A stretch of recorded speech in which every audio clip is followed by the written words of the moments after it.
Good morning. Welcome to the Bond Sunday morning services. Thank you so much for being with me. I am Jesse Lee Peterson. Happy belated Merry Christmas and a good New Year's for you.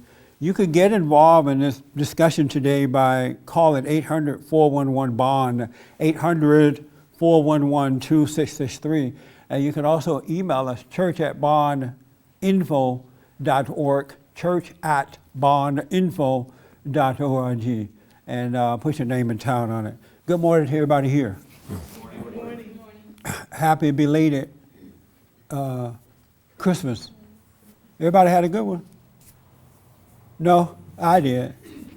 You guys did not have a good Christmas? I'm sorry to hear that. After we are done taping here, I want to tell you guys what happened at my family gathering on it was an outright war. Really, it was outright. I had to use curse words.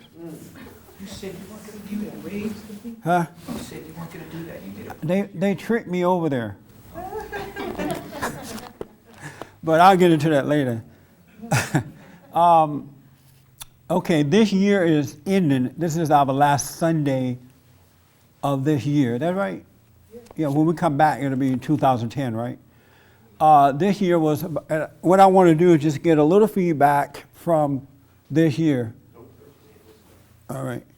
I want to get a little feedback from this year about endurance. And then we're going to introduce the new theme for next year. All right. But I said to you last Sunday that when you come back today, you should have great stories of what you had to endure and how you were able to overcome. And what does endurance mean to you now? So I was looking forward to getting here this morning because I knew that I was going to get feedback, that I'm just not coming to bring a message. You guys are going to feed me too today. And so I can't wait to get the feedback. So we'll talk a few minutes about it, and then we'll introduce the theme for next year. Very exciting theme too. I'm looking forward to it for next year. Anybody want to tell me what you had to go through and how you endured? What was the outcome for this year, 2009? Wow. I wonder if I didn't say another word, would we all just sit here and look at each other? Would that happen for a whole hour? Yep. Wow. I'm sorry? You lost that earlier. Yeah. Yes, Patrick. I had to endure a lot of external stresses. Yeah. And I was thinking about how would I endure that by trusting in God, really. Because the things that are out there that are on us are so large, there's no way our little mind can kind of figure out how to work with them. So you kind of deal with it by not dealing with it, in the sense that not trying to do something and just letting it be. And I was able to do that better this year without going crazy. And did you learn anything from it? Any insight from it? I learned more trust in God instead of trying to do it myself. Yeah. Anybody else? Yes, ma'am. I would say I was challenged with learning, or the temptation to resent Okay. things. Yeah. And even people I've forgiven, the temptation to find new things to resent about them. Yeah. Which I found interesting when I could observe what was actually going on. And that's the key word. You can observe what was going on. Mm-hmm. Doesn't that help when you're able to see it coming like that? Absolutely, you can see how ridiculous it is. Uh-huh. You've already been there, why go back? Kind of. That is so the key to life. And see, most people can't observe what's going on. They can't see what's happening. And that's why they end up repeating it, judging again. Yeah, well, Never. and even observing it, sometimes it still gets you, but at least you can see where, as you're falling into the hole, you see where you're going. That's right. And then I think I learned from it is that I'm not born again, because I'm still privy to those temptations, or I'm still susceptible to those things that don't necessarily make sense, but I still feel the need to give into sometimes. Give in to them. Interesting stuff. God, at least one person got it. Oh, now everybody raising their hand. Okay, I'm we kidding. cannot, no. I'm kidding. Go ahead. I find just dealing with my grandchildren, I can see there's a space there where I don't like overreact to them. Yes. Because, I don't know, if by being boys, they're kind of different than when my kids were, and if you A tell little them louder for something, me. they're just not interested in like pretty much doing what you tell them to do. They just want to do exactly what they want to do. Yes. And like last night, the big boy was literally beating up the little one with his fist and everything, really trying to show out for the other kids who were Right. watching. I was so upset with him, I wanted to hurt him almost, but, I mean, I knew I was so upset I couldn't do anything, so I just kind of, I could see that distance between it, and I could just calm down and just talk to him, and I just talked to him, Yeah. and put him in the bed and stuff. But it's a nice thing to be observed, because you can observe the kids and what they're going through, and you can see their mind kind of turning too. That's So right. you can kind of react to that, and you don't overreact, which is really nice. Yes, ma'am. It's easy to hate kids now. Your own kids, your grandkids, and all of them.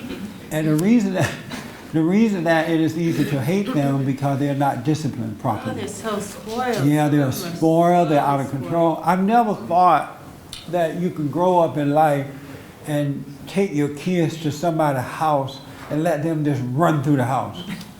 Do you realize that my grandmother would have just taken me and just whooped me with the house if I ran through somebody's house? Run through the house, take your sofa apart, and run Yeah. on your furniture. They jump on your couch. They have no discipline no home discipline at all. And the parents are just go sit down. They don't even care what the parents say. The parents, most of them don't even say anything. Right, Most of them are scared to And then if you say something, you got to fight the parent. In your house, right. and the parents will let them destroy your house.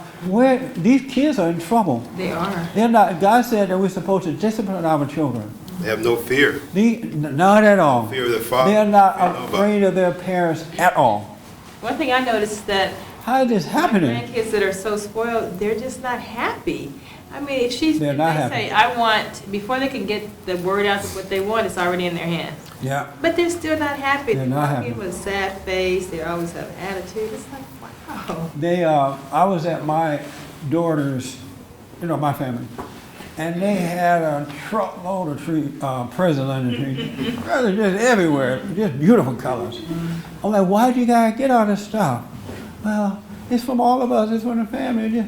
I told them last year to get one toy, a little few clothes, and that's enough. Don't do it this year. These kids and the kids are so spoiled that they'll just sit there and open these presents and throw them to the side and get another. They don't even take a moment and appreciate the present. Yeah, it's too much. It's too much. It is destroying their nature.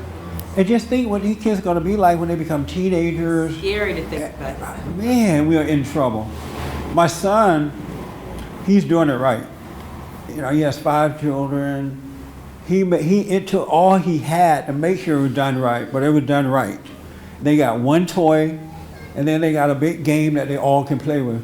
And they got the one toy that they really wanted, something that they really wanted.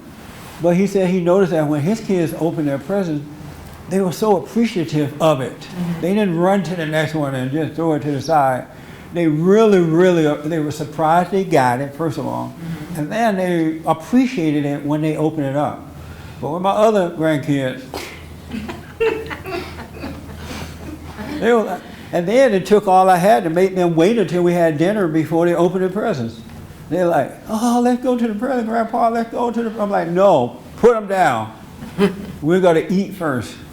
And then they're just anxious to go open them. I said, look, the longer you wait, the longer it's going to take to open them, right? And so we finally got dinner ready, we sat down to eat, and they rushed through dinner. Oh, Grandpa, we're ready now. I said, well, you ate too fast. The older people are not ready yet. They were anxious. Weren't they anxious? Am I right? They were anxious. And I'm thinking, like, they have no patience. They harassed for a week. say what? I said I was harassed for a week about Yeah. Christmas. Okay. And so we finally got through eating. And then I had to clean. I made them clean up. We made them clean up and stuff. Then we had the older one to pass them out. And I'm trying to get them to pause for a moment and realize what they have. But next year, if my kids do that, I'm gonna kill them all. No, I'm gonna kill the kids. I'm gonna kill the adults. By the time they get one. Because if I don't kill the adults, the kids gonna kill them when they turn teenagers. They really are, because they're not developing character at all. That's so true. Not at all. And that ain't love to do your kids that way. It's not love to not discipline your children. And you're rewarding them for being nothing. You don't let your kids run through your house, through anybody else. You tell them go there. Sit. It doesn't mean like they just don't move, but you got to teach them to be disciplined. But I don't know what parents are thinking. I really don't know what they're thinking. It's not love. That is spoiling and corrupting and losing the soul of their kids. But these parents don't have any sense at all. They want their kids to like them. But the kids don't even like the No, parents. they don't realize that yet. They want to be their friends. They're doing everything that they want, and they're going to realize all they're making them do is hate them when it comes down to it. That's right. And I noticed that when they reward their kids and then it's time to discipline their kids, they won't even listen. So they're not liking the parents for what they're doing. You're setting them up for life to give them a hard blow.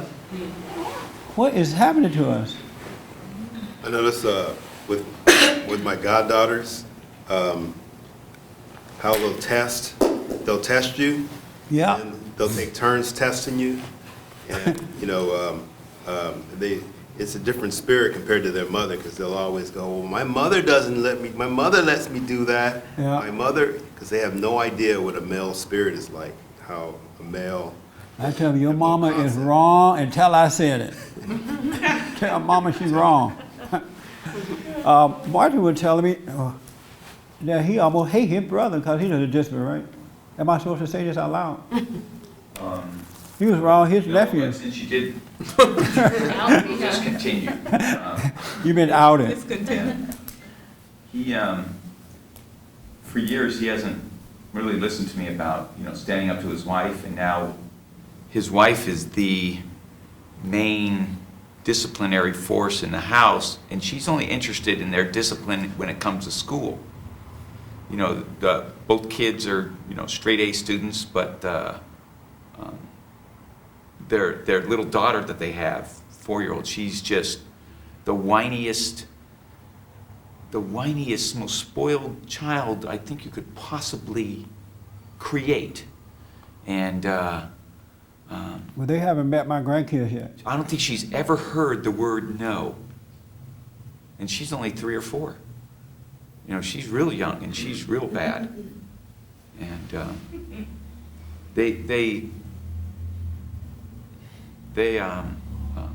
I have to, when I go over there, my whole purpose is to say no to the kids. Yep, So that they Yep. hear it. that's right. Because they don't hear it. And Yeah. I just say no just so they can hear it. I'm just unreasonable about their normal request. I'll Yeah. give in once in a while, but mostly I just like to say no, especially to the more spoiled brother. Yeah, they need to hear. Yeah. And you know what? Once you do, and I can convince my brother that he's still going to live through this no experience, my brother feels his pain more than he feels his pain Yes. himself. Yep. They don't want them to feel. Yeah, You want a little example? real We had fast. just spent a lot of money on him and I for a single present for him. And I said, Tom, you're afraid to ask this kid to turn off the TV so we can hear our TV. And I said, we had just spent this money. You don't think that you could even ask a favor from him after you just spent all this on him? Well, he shouldn't be uncomfortable in his own house. Myself and his older son This is terrible. and his wife all looked at him like he had just grown another head or something. It was the craziest thing. Even they couldn't understand what he had just said. I noticed that even with parents now, they would tell their kids, no, or well, don't do this. Go sit down with them. And if the kid don't do it, they'll say, well, you're not going to get this. You're not going to go to the park. My grandmother have never said, you're not going to get, or my granddad, never said, you're not going to get something if you don't do this. I mean, the power in their words, it was enough to make me sit down or listen. But now they have to say, if you don't do this, you're not going here. You're not going to play with your toy. Or you're not. Parents have no authority over their kids at all. I have a friend of mine, like, Isn't that like amazing? I'm mind blowing. My afro is turning white. Like white people hair. Yeah. I have a friend of mine, just like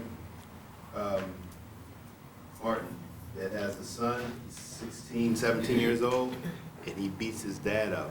His Yeah. dad is afraid of him. Yeah. He'll come up to him, but he won't. You know, the son, since he's bigger and stronger now, he can't handle him.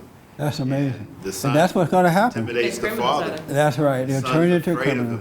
him. The father is afraid of the son. Yeah. You know, Wow. That's what's happening. kind of too late. They're creating criminals, monsters, and they don't even know it. Yes, sir. Yeah, I had a birthday dinner for myself, and my brother has 2 kids, and one's about 4 or 5, and the other's 2, and the 4 or 5-year-old's been totally spoiled, and you know, he's a little bit of a queen, and You little bit of a what? a queen, A queen? yeah, and Yep, that's what they become. yeah, and he probably is going to be gay for sure, and basically my dad said something, and he interrupted Ford. He's like basically told my dad to almost like shut up. And Yeah. my brother and his wife are right there. They didn't say a word. Yeah. And I could see this little kid, and then he said something to me. He tried to have mouth with me, and I said, I'm not going to give you anything for your birthday. And you know, I'm the one calling him on stuff. Yeah. I can just see this kid's just going to run rampant. My brother, you know, he's too weak. He doesn't say anything. And the wife is, you know, wants to create this, you know, she wants to be the god. Yeah. She creates this sort of godlike presence and spoils this, you know, this little kid doesn't have a chance. He's so young though that, I mean, I don't see how it's going to change. I mean, the other kid's actually pretty normal, and he kind of is impervious, but this one is really spoiled, and he's It's amazing, man. Yeah, but I- the baby will follow the footsteps. Yeah, he's going to follow the big brother. he's got something special. He plays in his own little world, and he's got a little more. You know, So he has already gone the other way. he just does his own thing. You know, the older one tries to influence him, but he's kind of got a special little way about him. I mean, we'll see what happens. Right. The older one has been already at the age of 4 traumatized and spoiled. And talking about endurance, this kind of stuff forces you to endure. You got to speak up about it if you see what's going on. And then once you speak up about it, now you got to deal with the parents, and everybody else going to come down on you. I've had to speak up about this stuff all year, but it's been good because Satan comes to say, oh, if you say something about it, it's going to look like you're mean to the kids, or you have to fight the parents. But somebody got to tell the truth and try to save this. I mean, these kids are worse than the ones that are older than them. You know, the generation before them, we thought that they were bad or are bad. This generation, these are monsters, gangsters. They have no respect and no fear of authority at all. And if you don't have some proper fear of your parents, there's nobody else out there that can tell you what to do as you're getting older. Nobody else out there, no policeman, no teacher, no preacher, nobody will be able to tell you what to do if you don't have some fear of your parents. Isn't that true? That's correct. And everybody acts as though they don't see it, and then when you stand up against it, you got to fight with them. You're mean to your kids. Yes, sir. Yeah, that approach of bartering with your kids is so commonly accepted. That's what I see. And when you try to bring that up in the heat of the moment with a kid wanting something, and then they throw, well, you can have that if you do this. Yeah. You're not going to get that. The parent freaks out just as much as the kid. So it's like you have 2 kids you're dealing with. One of my sons was telling me that one of the things he had to endure this year, he noticed that when he stand up for what is right, everybody come after him, and they said, these are not your ideas. You're listening to somebody else. You know, that's not how you feel. And they put so much pressure on him that eventually he started caving into it. You know, he would give a little, Because, all this pressure is on you. If you notice that whenever you have to stand up for what is right, most of the time you are alone in standing up for what is right. Even in your Christian family, you are alone. And so if this pressure keeps coming, if you're not really rooted and grounded, you will find yourself giving in a little bit at a time. And the more you give in, the more you're going to give in. Have you noticed that? The more you give in, the more you going to give in. And so, and long story short, and he doesn't mind me saying this because it's so family and public, but he noticed that, with his children, he tried to watch his children and protect them spiritually, set a good example, right? But then he started allowing his in-laws to come that are not married, gay and all that stuff, and spend the night, and they'll bring their other half that they're not married to. And he started thinking to himself, how am I, why do I do this? I know it's not right because it's not a good example. My wife and I are married, we're doing the right thing, and this is not right. But whenever he tried to stop it, his wife and everybody else jump in on it and become angry at him about it, thinking that you're just judging, you're just wrong, you shouldn't do this. But he's thinking to himself, well, I got to protect my children, I think. But they made him feel wrong, so he started caving in, and eventually everybody started coming around, doing it. And so he and I started talking about it. I told him, you got to take a stand, man, because people of the world, and if you think about it in your own life, people of the world are constantly pushing to impose their lifestyles and their ideas on you. It's like men and women of God are constantly pushing back while they're trying to impose it on you.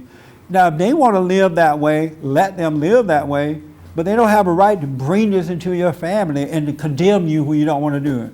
It is the craziest idea, but lots of Christian families have caved into that. Have you noticed that? Am I wrong about this? No. Anybody else ever seen this? When I was growing up, ain't no way. My uncle, my uncles and my aunts used to come home from Indiana for Christmas and holidays. If they brought their boyfriend or their girlfriend home with them, it wouldn't even thought of they're going to bring their lover, the same sex thing. That was so hidden away. If that were going on, they wouldn't even think of showing up. But anyway, if they brought their person home with them, there's no way they're going to stay in the same household. Yeah, they had to stay. They had to stay down at Uncle Jim's house or at some hotel. Some Motel 6. Yeah. It wasn't even thought of that they were going to come home and stay in Mama's house together, even if they were sleeping in another room. Really. But that's like unheard of now. That's not right, folks. That's not morally. It's that bad example for kids because kids are going to think that that's okay to do it. We got to think about that. Our battle is a battle between good and evil. And evil is, if somebody else want to do wrong, you have a right to do it. God bless you. But you cannot impose, you're wrong for getting mad at someone else because they're trying to protect their family and their household. And family members are doing it, not just the ones, it's typical now. It's nothing to go home. And my son was like so confused, he was like, well, what's going to happen when my kids go off to college and they want to come home and bring their girlfriend or boyfriend home? I said, first of all, that's not happening yet. You don't even know if they're going to college. We got to deal with what's happening right now. Because if you set the standard now, when and if they go to college, they're going to follow that standard. And if they deviate, they'll come back to it. So don't worry about the future. Let's deal with right now. Isn't that true? Because he figured that by the time they go to school, it's going to be normal. You can shack up at school now with your woman. You know what I'm saying? But they need some guidelines now, and you gotta watch this battle, folks. And you have to. That's what enduring is all about. You're enduring against evil within yourself, trying to overcome, and the evil that's been pushed on you all the time. You are condemned if you don't go along with it. Your family members talk about you. And these are Christian family members. I wish I was just talking about secular people. But I'm talking about people who name and claim Jesus and say that they believe in God. Anybody ever seen this happen? Or am I making this up? I remember white people used to do this, and black people said that was wrong. They could imagine their black daughter or son coming home with a person they weren't married to and lay up in their house. Black people used to know that that was wrong. Now it's popular in the black community. It seems it's more educated they become, the dumber they become too. Where are the values? Where are the love? You know, where is the love? Yes, sir. I noticed that, I mean, a long time ago when I tried to do that same thing that my mother also tried to do, you know, keep the relatives from bringing their lover, their unmarried to the house. She stood against that strongly, but pressure from the family just after a while made her cave in. Yep. Probably would help give her her mental disease eventually. Yeah. I'm thinking. Because you become angry about that because you know you give it into something that is absolutely wrong. Yeah, I think it gives you mental problems later on. It makes you sick because you start to resent yourself for doing wrong. You really do. Yeah. You know that in yourself that you're caving in to evil. What? Oh, bring it. Oh, hold on a minute. Let me just finish this statement. You know you're giving in to evil. That's why, and you become angry about that, and you kind of give up, but then you die. Really, you get sick. That's why you have to speak up too, so you can stay free. Because when this stuff, you know, men and women of God give into this stuff, it's not healthy. It's really not good for the soul. And so, yes, that could have killed her. One other thing I wanted to mention is, you know, raising a child, it's a tightrope just like your life. Yep. You don't want them to be fearful of you so much so that they can't speak up. Then on the other hand, you don't want them to be so into their selfishness that they speak up and they don't listen to anybody. Right. There has to be a balance where they know when to listen and they know when to, you know, stand up for themselves. You know, When they I know say- to be corrected. And When I say fear for other parents, I mean a righteous respect for parents. There is a respect that you're supposed to have for your parent that contains you too. You know, it keeps you from going out of control. It teaches you love and discipline and that kind of stuff. That's the type of respect I'm talking about we should have. I had that for my grandparents. You know, I was able to somewhat speak up, but I had that. I knew when they spoke, I better listen.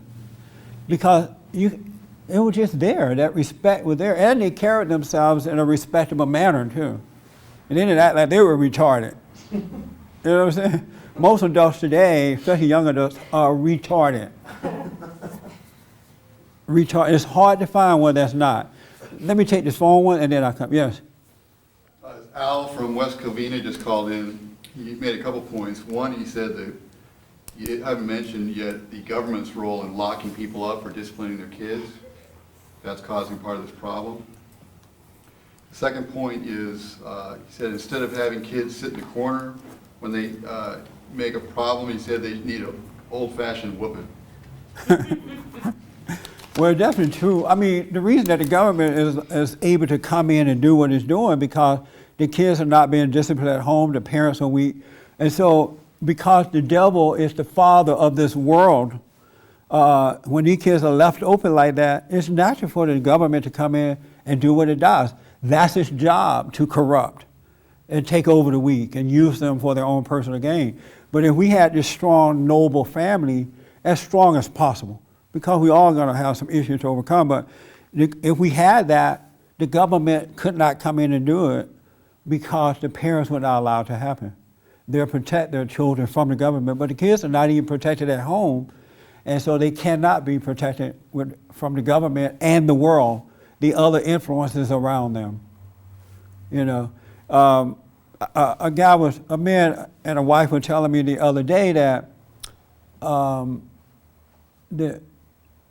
his wife's sister is gay, and she wanted to come home and bring her gay lover, whatever they call. And he just said, no, you're not going to be able to do that. And then at first the sister-in-law said, okay, I understand. And then he said, okay, fine, I'm glad you do understand, but you're not going to ever be able to lay up in my house with your bang anymore. And so at first the sister-in-law acted like she accepted it, Then she went off on him. You're mean, you're judgmental, you should let me do this because your kids need to see this and know this now because they won't understand it. I'm like, no, they don't. Your kids don't need to understand that now. What do they need to know that for now? It's crazy. And now they're just constantly going after him, but he is so stern right now about it. Every time they try to, he's like, I don't care. Think what you want. You're not going to mess up my kids' life. When they get older, then they can deal with that. But they're not mentally ready, emotionally ready for that stuff now. And that's what we got to do, folks. We got to say no to evil.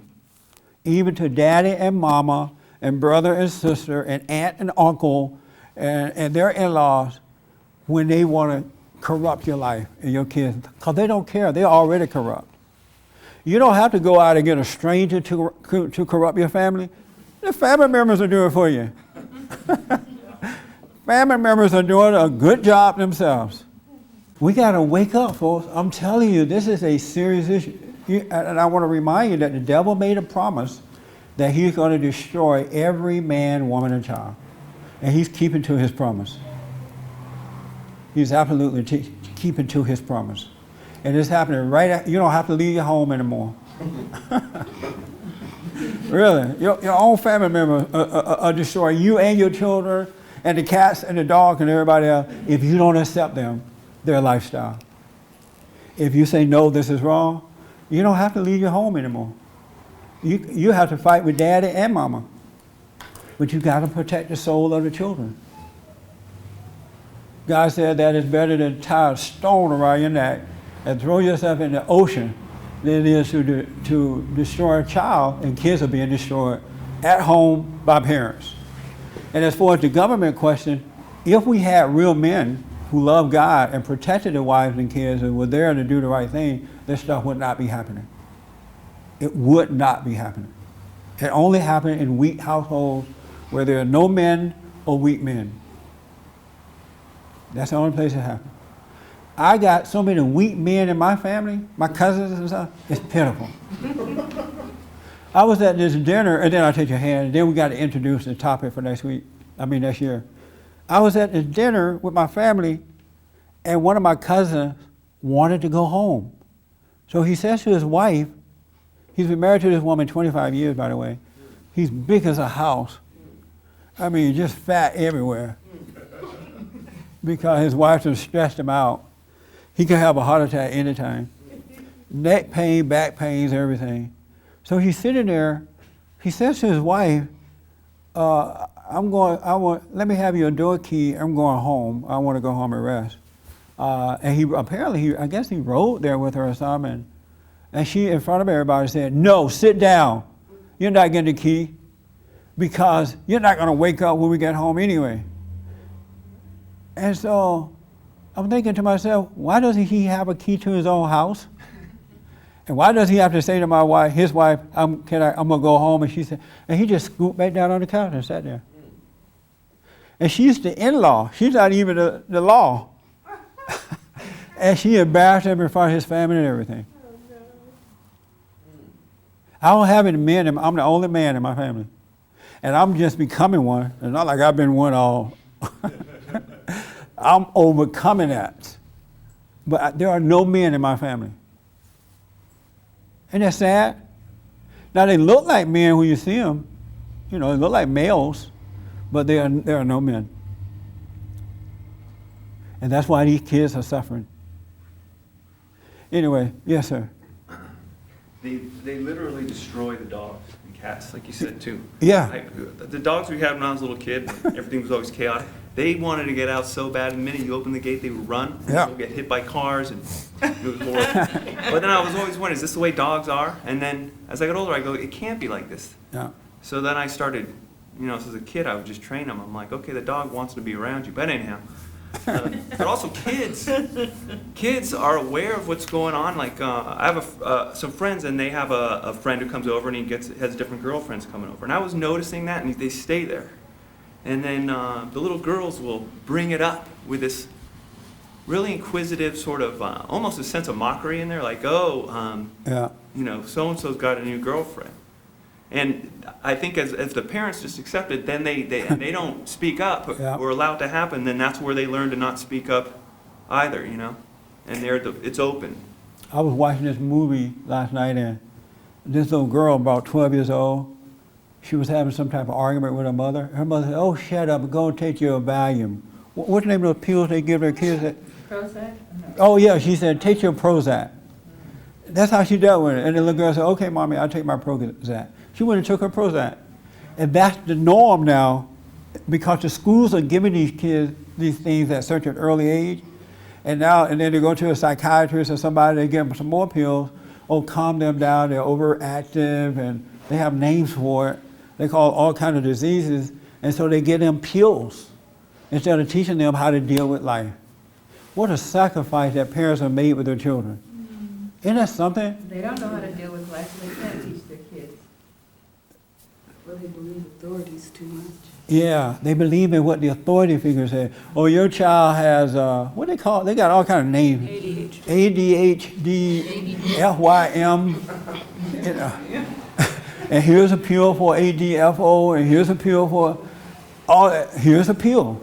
And the parents say, okay. No wonder they want free health care.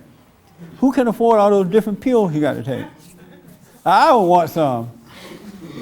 Let me take Frank and then you, then I want to introduce the theme for next year.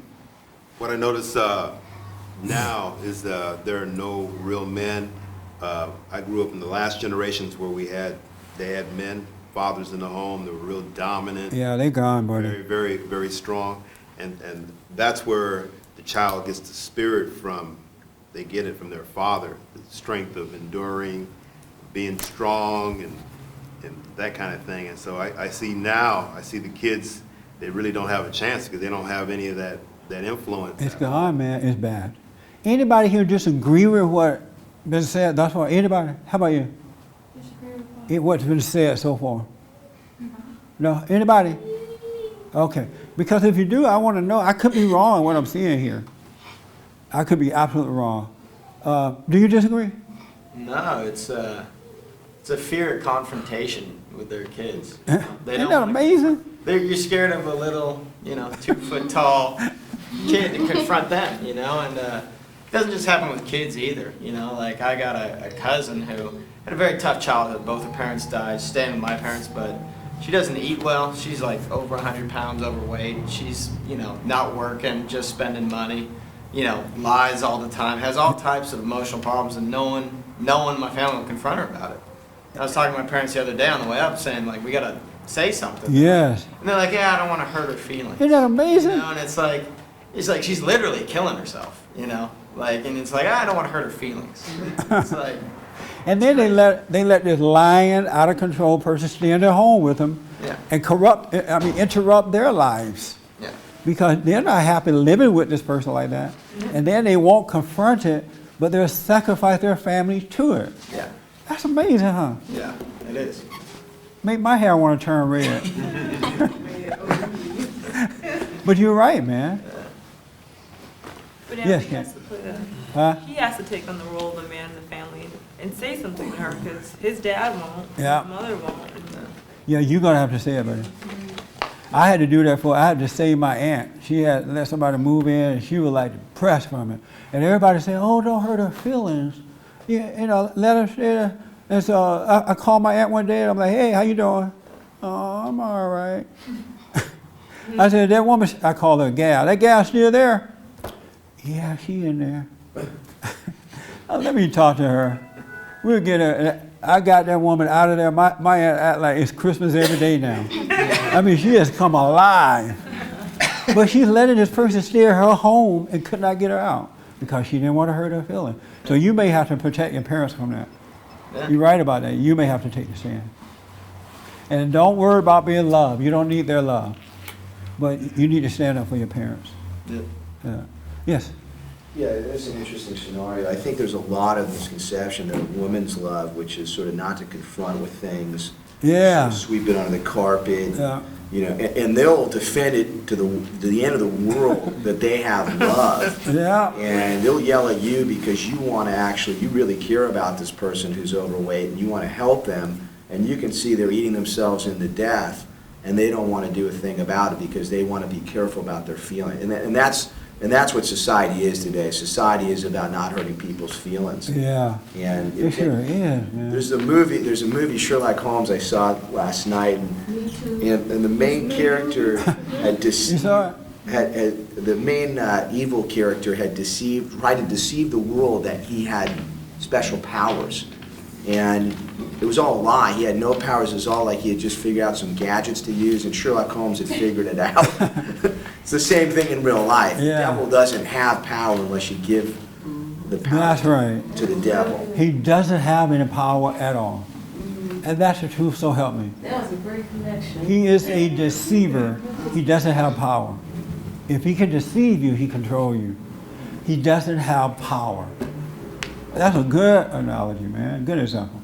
Real short.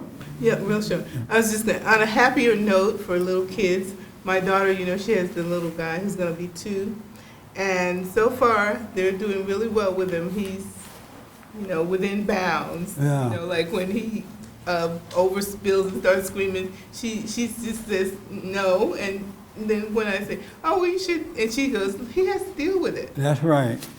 So, Good. We got one testimony out of here. so he's really, and Somebody- his papa too, you know, they don't. These parents don't love their children. They're afraid of them. They're catering to them. They're afraid. Yeah. In the what came first category, chicken or the egg, I realized that I was seeing those the Muslims cut themselves and carry on, you know, punishing themselves. Yeah. And I think that's got a lot to do with people when they sin, when they don't do what's right, when they're weak, they beat up on themselves afterwards, you know, and when other people tell them what's wrong, they can't handle Yeah. being wrong, and so they beat up on themselves, they get angry at themselves and mad. That's not the kind of person who's going to speak up to somebody else and tell them what's wrong, Yeah. because they can't handle it They themselves. can't handle themselves. And so You they gotta are be being able to deal with it. hypocrites. They are being true to what they believe. They Yeah. believe they can't handle it, so they shouldn't put that truth off on somebody else who can't handle it. Amen. It's a spiritual battle. It's a battle between good and evil. It's not physical at all. It's not physical. Sherry, did you have your hand again? Okay. I want to, I hope that this year, and it sounds like you guys understood about enduring and you've had to deal with some stuff. What I realize is that for next year, our theme is trust truth. Is that right, Patrick? Trust truth. Truth.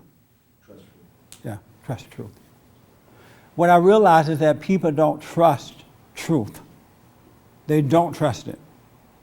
Because if you trust truth, things would not be out of control in the manner that they are. There is great power in truth. It's a relaxation in life. Really, you just kind of go through life, living your life, and doing the right thing when you trust it. If you have any doubt at all, you don't trust truth. When you see you need to do something and you think about it, a second thought about it, you don't trust truth. You really don't. When you're afraid to speak up, when you're afraid to take a risk in your life, you don't trust truth. If you got to go around and be validated about it before you're able to do it, or if you're concerned about failing at it, or somebody love you for it or don't love you for it, you don't trust truth. And truth works, folks. I'm a living witness to that. And I used to be on the other side where I said I trusted it, but I didn't. But I'm on this side now for the last 21 years where I've trusted that, and it does work. And it's greater than the lie. It really is. People love lies. They lie to themselves, and they look for people to lie to them. And as long as you love lies, you're never going to have a proper relationship with truth. And examples of that, we talked earlier about how the world, the secular society of the world, or people of the devil, because that's what it is. Anytime somebody's trying to force something on you like that, they want to corrupt your children, whether it's mom and daddy, sister, brother, or whomever, they're evil. And so they're trying to impose their lives on you or your family, and you don't speak up to them, you don't speak up to them because you don't trust truth. You'd rather have a relationship with children or people of the devil, of the lie, than you would with God and people of truth. You don't trust truth when you're afraid to protect your own family, because you're concerned about being liked. I told my family on Christmas, there is not one person in this house that I care about liking me. Not one. Not one of you guys. I said, you guys are liars anyhow. Backbiting, you lie to each other, you lie on each other. Why would I care about liking you? I love what's right. But if you trust truth, because of time, I made some notes that I really want to get out to you. There's this big push now at my family gathering on my uncle and aunt side of the family. A lot of people in the room were educated, young folks with degrees, and just as dumb as a doorknob. They all into this education stuff and they agree with each other, but when it comes to morals and values and what is right, they're like far away from that. They support abortion, they support everything that's wrong. But they can give you politics and education. Education is the answer. Education is not the answer to life. And that's what's being pushed on children of God now. That education is the answer. Anybody disagree with me that education is not the answer? But everybody going for it though as though they agree. The moment you have a baby, the goal now is to make sure they go to college. That's what I hear everybody saying. The goal is not to make sure they grow up noble children, be noble people and love what's right. The goal now is they got to go to college. The goal is not that they learn how to work with their hands, they learn a trade, that they know how to take care of themselves. The goal is they're going to college. The Christians are pushing that. There's nothing wrong with going to college, but education is not the answer.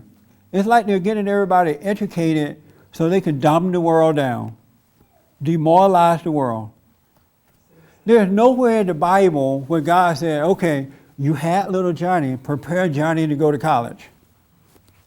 He said, I'll supply your needs. You raise good and noble people, people that love what's right. I'll take care of you. Is that true or not?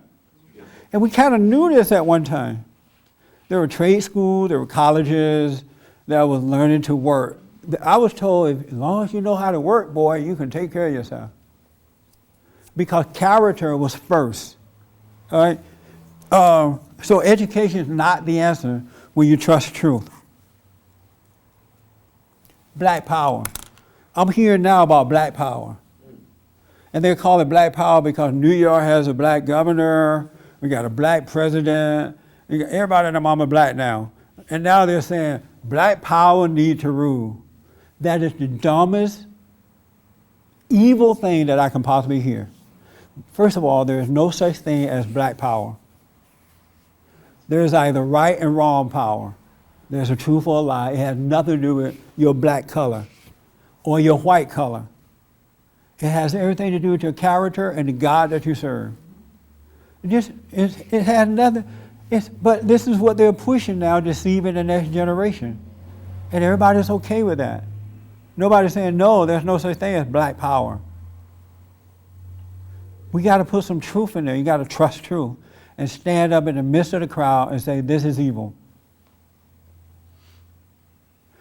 They even yelling at the president because he won't focus on black power. He's the president of everybody, not some black power president. But they want black power from here. Next year, we got to trust truth. Another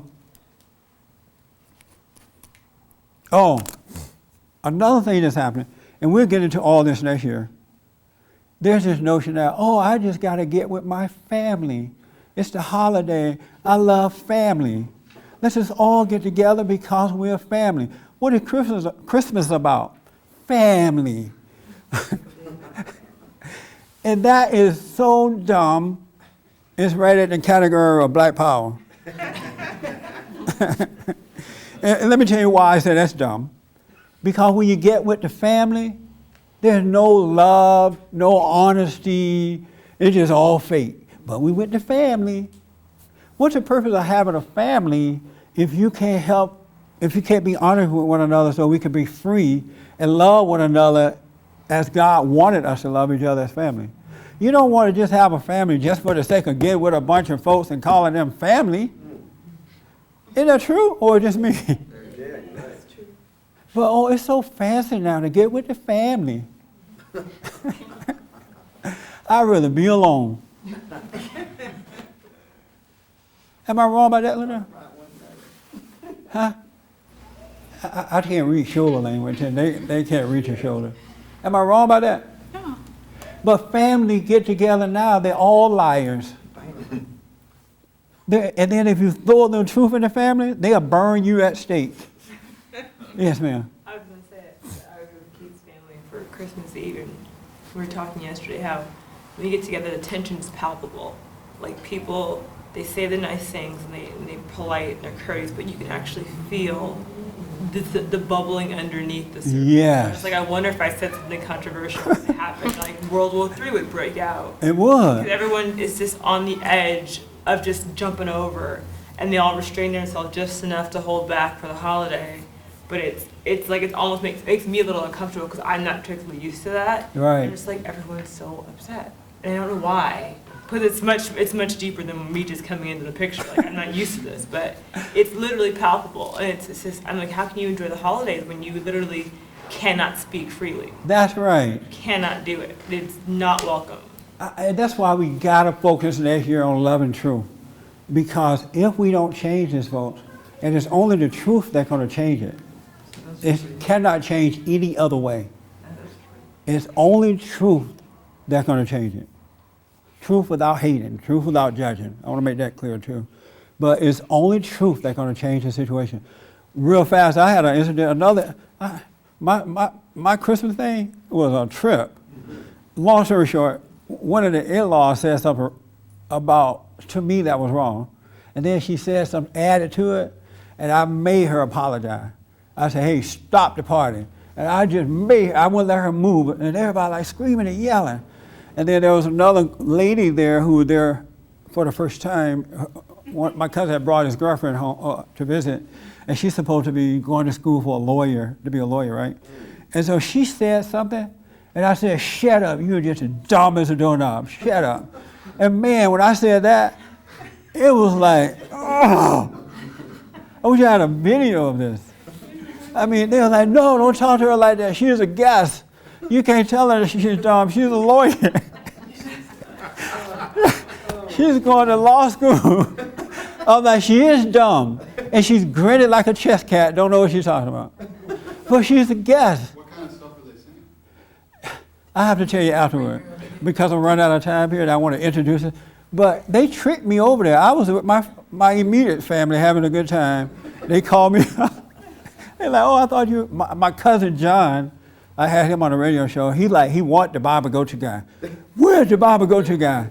I can't wait to get him. And so that's what started the whole thing out, right? Oh my God. They hate the Bible go-to guy.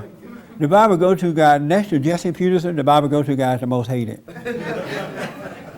Really. I'm telling you, we don't know who he is. And they try to find out who he is too. Is he an expert? They asked me, is he I'll buy a seminary. huh? He's an engineer. But they hate about it. And then they can tolerate the guy that presents the behind the headline, Patrick Rooney. They can take Patrick a little bit. They say, well, I like Patrick. But that Bible go-to guy, My cousin's dying to get to the Bible go-to guy. Believe it. They hate the Bible go-to guy. They don't even want me to have the Bible go-to guy on because he's white and he doesn't have a right to be telling us what to do with the Lord. Really, they hate the Bible go-to guy. But anyway, one other point, and I'll have to end it, is gospel music. People are pop locking and dancing and rapping and carrying on with gospel music and saying that it's Christian. We out of time? 10 seconds. Oh, 10 seconds. next year, trust truth, all right? Go to my website at Bond Info, tune into my radio show. We're going to deal with truth all next year. Thank you for tuning in, and Happy New Year to you, too. Happy New Year to you guys.